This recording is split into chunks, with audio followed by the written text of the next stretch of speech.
যার ভিতরে একটা জিনিস থাকবে না, ওই ব্যক্তি কখনো ইমানদার হতে পারবে না। ওই ব্যক্তি কি হবে না? ইমানদার হতে পারবে না।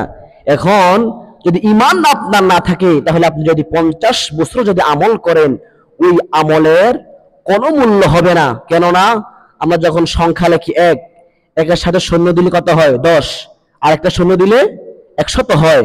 তার মানে একের কারণে আপনি যতই শূন্য লাগাবেন, এটার মূল্য, এটার দাম ততই কি হবে? বেড়ে যাবে। কিন্তু যদি একই যদি না থাকে, তাহলে আপনার ওই শূন্য শত শূন্যর কোনো লাভ হবে না। এই কারণে আপনার একটা হচ্ছে ইমান, ওই শূন্যগুলো হচ্ছে আমল। ইমান থাকলে আপনার আমল হাসরের ময়দানে কাজে আসবে। যদি ইমানই আপনার না থাকে, তাহলে আপনার ওই আমল কোনো কাজ আসবে না। তাহলে আমরা দেখতে হবে আমাদের ভিতরে ওই একটা জিনিস আছে কিনা। ওই একটা জিনিস হচ্ছে রাসূল আকরাম সাল্লাল্লাহু আলাইহি ওয়াসাল্লাম হাদিসের মধ্যে বলেছেন, আলা লা ঈমান লিমান লা মুহাব্বাতা লাহু, নবীজি বলেছেন, যার ভিতরে আমি নবীর মোহাব্বত, ভালোবাসা থাকবে না, ওই ব্যক্তি কখনো ইমানদার হতে পারবে না।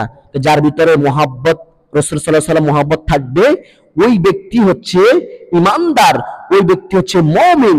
ওই লোক যদি নামাজ পড়ে, ওই নামাজ পড়তে দেরি আল্লাহ রাব্বুল আলামিন ইমানের কারণে আল্লাহ কবুল করে নিবে।